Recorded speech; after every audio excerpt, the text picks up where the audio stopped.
E aí, pessoal, continuando a nossa saga do Covid-19, vamos falar sobre número de testes, número de casos positivos e números de mortes. Vamos comparar isso tudo. Introduction.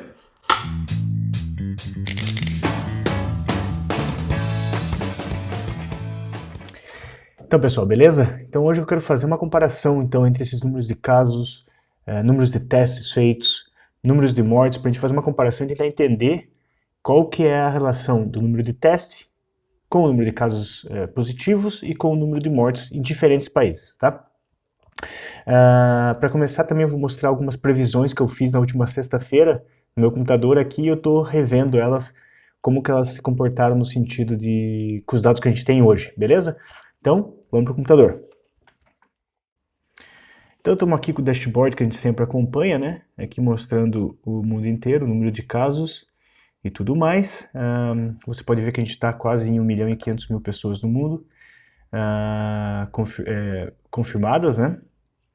Casos ativos em torno de 1.093.000, quer dizer que 300.000 pessoas já se recuperaram e 88.000 morreram. No caso do Brasil, a gente está com 16.822 mortes e por aí vai. Tem um outro site aqui que é legal vocês verem, porque tem que tomar cuidado, esses números que a gente tem de quantidade de pessoas que estão infectadas, o número de mortes tem a ver com o número de testes realizados. A gente precisa ver quais são os países que estão testando mais, quais estão testando menos e como as coisas estão indo. Então, esse outro site aqui é bem legal. Eles recolhem dados de vários países também, das organizações e dos ministérios de saúde de vários países. E aqui eles mostram quantos testes foram realizados, quantos casos tem. Você pode ver quantos testes realizados. Eu pus aqui Brasil, França, Alemanha, Itália, Luxemburgo, Coreia do Sul, Espanha e Estados Unidos. Então você tem aqui, a gente já vai analisar esses dados, eu estou com umas informações ali nos meus slides. Você pode ver a relação caso-teste, então você vê que em número de testes o Brasil tem muito pouco.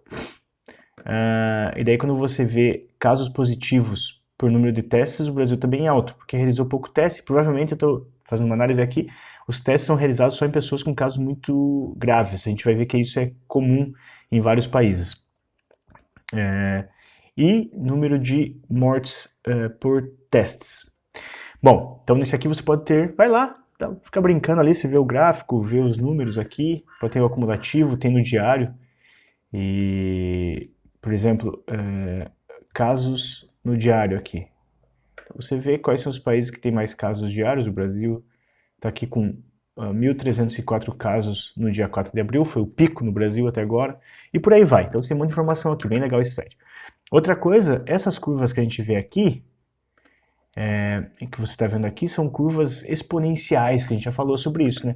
Então eu tenho uma página aqui, um vídeo do Engenheirando, e ele explica bem legal essa ideia do que é uma curva exponencial e por que é difícil para o nosso cérebro entender o que é exponencial. Então, dá uma olhada nesse vídeo também. Bom, vamos lá dar uma olhada então Vamos lá dar uma olhada naquele negócio que eu falei para vocês. Então, como eu estava falando antes, eu fiz umas previsões e tem umas comparações com esses números que eu mostrei ali de casos, testes, eu vou mostrar nos slides que eu criei aqui para vocês, tá? Então, vamos voltar lá para o computador. Então, nesses slides aqui, eu vou mostrar algumas previsões que eu fiz, tá? Então, eu fiz no dia 3 de abril, 3 de abril é o dia 0, e aqui são as previsões. E aqui embaixo a gente tem o número de casos no dia 8, que foi o dia de ontem, que são os dados que eu tenho para mostrar. Então, vejam bem, eu fiz uma previsão como? Eu fiz o melhor fit da curva exponencial, eu falei num outro vídeo, dá uma olhadinha, e daí eu peguei a razão média que estava acontecendo naquele período de crescimento, até o dia 3, e fiz uma previsão para os outros dias. A razão que eu usei é 1.1, então quer dizer que 10% de crescimento ao dia. E a gente vê que eu previ aqui 1.600.000 casos e a gente teve 1.493. Percebam que eu perdi um dia ali, né? Na verdade, minha previsão para o dia 7 era de 1.483.000. Isso quer dizer que é uma notícia boa, quer dizer que a progressão está diminuindo. Então esses 10% não é o que está acontecendo mais, está abaixo de 10%. Então quer dizer que a curva deu uma diminuída, tá? No número de mortes, eu quase acertei de novo, então eu usei uma razão aqui de 9,55% de crescimento ao dia, e eu previ 83.000 casos, nós estamos em 88.800, então eu perdi por 5.000 para baixo, então quer dizer que esse meu 0,5 99 que eu tenho aqui, esse aqui, é na verdade um pouquinho mais. Então eu deveria, provavelmente em torno de 10%. Quer dizer que o número de mortes, o passo não diminuiu. O passo continua em torno desses 10%, enquanto o número de casos diminuiu. Então, melhorou o número de casos, piorou o número de mortes, o que não é bom, tá? No Brasil, pelas minhas previsões, hoje deveríamos estar em 21 mil casos, 710, usando uma progressão, veja, de 22% de crescimento ao dia, que é o que tem acontecido no Brasil até o dia 3, e na verdade também diminuiu um pouco essa curva, deu uma desacelerada, então a gente está provavelmente abaixo de 20% de crescimento ao dia, e estamos em 16 mil. Nesse caso eu errei entre o dia 3 e o dia 4, então entre o dia 6 e dia 7 eu estava nesses 16 mil, e no dia 8 eu acabei prevendo 21, tô fora. No número de mortes eu estou um dia à frente também, eu previ para o dia 8.057 casos, e na verdade a gente tem 822 casos, que era o que eu teria previsto para o dia 7, para o dia antes de ontem. E aqui eu estava usando uma taxa de crescimento de 25%, que era a taxa de crescimento que o Brasil estava tendo, tá? Então, só para te mostrar que eu falei antes das progressões, então aqui algumas previsões que eu fiz lá na sexta-feira, e eu já estava revendo elas, eu criei um slide e estava revendo para mostrar para vocês, tá? Então é isso, a gente vai continuar revendo qual que é essa taxa de progressão do Brasil, e a gente viu que ela está lentamente diminuindo, o que é bom para nós.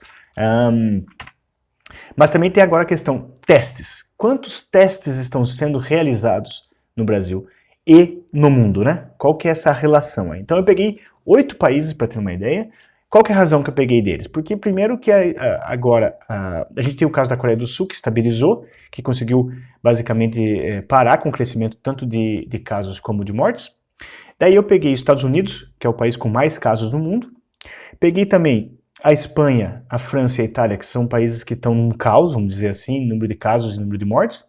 A Alemanha, que controlou um pouquinho melhor entre esses países aqui da Europa. Peguei o Brasil, porque é o nosso país, e peguei Luxemburgo, porque eu moro aqui e porque é o país que faz muito teste. Já vou explicar para vocês o que isso quer dizer, porque em números absolutos aqui você fala, não, mas não faz muito, mas já vamos ver. Tá. Então, os Estados Unidos realizou mais de 2 milhões de testes já, tá? Foi o país que mais realizou testes até agora, em número absoluto.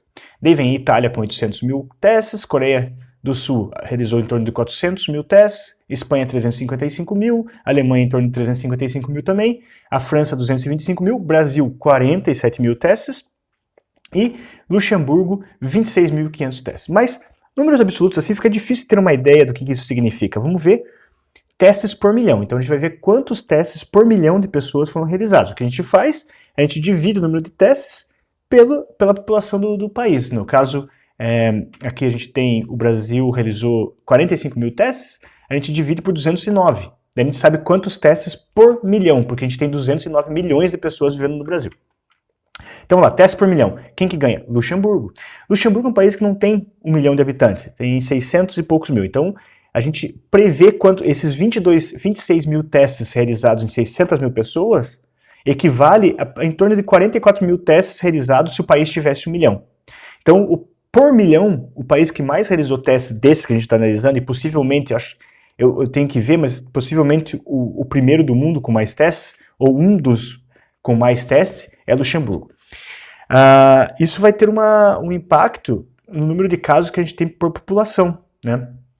Porque vai parecer que Luxemburgo tem muitos casos pelo tamanho que ele é. Eu já falei no outro vídeo, Luxemburgo é um dos piores países em número de casos absolutos. Mas se você vê quanto está testando, quer dizer que estão testando muito mais gente que talvez tenha sintomas mais a menos da doença, tá? Não só as pessoas com sintomas muito drásticos ou muito pesados, né, muito drásticos da doença. Bom, daí em segundo lugar em teste por milhão vem a Itália, 13 mil testes por milhão, Coreia do Sul com 9.500, Espanha com 7.500, Estados Unidos com 6.300, Alemanha com 4.200 por milhão, França com 3.300, e daí vem o Brasil com 218 por milhão apenas. Então, eu diria que o número de casos no Brasil, se a gente vê essa tabela, está muito subdimensionado. O nosso ministro já falou que sabe disso. Ele não tem nem ideia de realmente quantos testes foram realizados. Os dados que a gente tem é 45 mil, mas faz muito tempo já, desde o dia 20 e poucos de março, estão falando em 44, 45 mil. A gente sabe que os testes estão demorando para ter o resultado também no Brasil, mas o ministro falou 3 dias atrás que temos em torno de 500 mil novos testes para ser realizados aí nos próximos dias. Então a gente vai ter uma noção melhor do número de casos no Brasil e testes por milhão, né? Então, mas por enquanto o Brasil está lá embaixo, tá? Na lista do mundo aí é um dos países que menos testa, tá? Daí vamos ver casos por teste. Então, quantos por cento do teste, não do por milhão agora, né? Do teste absoluto aqui, foi diagnosticado positivo. Então, em Luxemburgo, que fez 26 mil testes numa população de 600 mil pessoas, 11%, 3 mil foram dados como positivo. Então, 11% são dados como caso positivo de coronavírus. Na Itália, que foi realizado 800 mil testes, tem 139 mil pessoas infectadas, 17%. Tá? E daí vai, na Coreia do Sul apenas 2%, na Espanha 41%, nos Estados Unidos 21%, na Alemanha 31%, na França 36% e no Brasil 35%. Então, quanto mais esse número aumenta, 41, 35, 36, o que a gente pode deduzir é que eles estão testando mesmo os casos mais severos da doença. Então, por isso que as pessoas que têm um sintoma muito forte, elas vão apresentar doença possivelmente. Em países que testam muitas pessoas, mesmo que os sintomas não sejam graves, o número de casos testados, os casos positivos por teste vai diminuir, que é o caso do Luxemburgo, 11%. Então eles estão testando mais gente. Coreia do Sul também. Você testa mais gente, então os positivos vão estar grande relativamente, em números absolutos, mas você vê que pro número de testes que você faz, como você testa muita gente que não tem sintomas muito severos, a porcentagem entre testados positivos e testados é menor, né? Então você tem 11%, 2% no caso da Coreia. E mortes por casos. Daí eu fiz assim, então, primeiro eu dividi o número de mortes do país pelo número de casos positivos para ver a porcentagem daqueles que foram testados positivos, a porcentagem daqueles que acabam morrendo. Em Luxemburgo, 1,5%, quer dizer então que 1,5 a cada 100 que é testado positivo acaba morrendo. Na Itália, 12%, porque na Itália, como virou caos, e provavelmente eles, aquele negócio da curva, né? Então, os hospitais não conseguiram manter o ritmo, então as pessoas acabaram morrendo muito mais, 12%. É o que está acontecendo, por exemplo, na Espanha, 10%, e é o que está acontecendo na França, 13%. Esses países estão com taxas de mortalidade muito grandes porque o sistema de saúde não aguentou. Isso tem a ver com a história do isolamento lá, então, que o Átila falou, que eu já mostrei o vídeo também, vou colocar link aqui, vai na descrição, dá uma olhada, tem muito material bacana. Os Estados Unidos está naquela taxa que é a média do mundo, segundo a OMS, que é em torno de 3,5. A mortalidade dessa doença prevista pelos estudiosos, aí, pelos pesquisadores, é de 3,5. Então os Estados Unidos está nessa média. Daí a Alemanha, que vem testando mais gente também, com sintomas mais a menos, tem uma mortalidade de 2%. O Brasil está em 5%, mas como o Brasil está subdimensionado, não dá para saber muito bem o que esse 5% quer dizer. Mas o que a gente tem hoje de casos de mortes por casos positivos é 5%. A Coreia do Sul está lá, junto com o Luxemburgo, 2%, porque também começou a testar muita gente, mesmo com sintomas a menos. Esses dados você pode ver lá, naquela página que eu mostrei antes, que mostra o número de casos, o número de testes, tá? Por que eu estou mostrando isso aqui para vocês, pessoal? Porque eu acho que é interessante a gente fazer um comparativo porque quando a gente olha números absolutos, o Brasil tem 16 mil casos. Mas quantos testes que o Brasil fez? O Brasil fez muito pouco teste, né? Por falta de testes mesmo, estão tentando ter mais testes, estão tentando melhorar isso, e vai melhorar. Então os números do Brasil, esses números são subdimensionados, tem que tomar cuidado com esses números. Então quando o pessoal fala assim, não dá nada, o Brasil está tranquilo. Olha, se a gente comparar o que o mundo tem feito em questão de teste, o Brasil está testando muito pouco, então é difícil dizer que esses números são reais. Então é isso, estou gravando aqui na minha sala, a luz deu uma balançada, tentei melhorar aqui, vamos ver como é que fica. Pessoal, se inscreve no canal, dá aquele joinha, um grande abraço aí, valeu!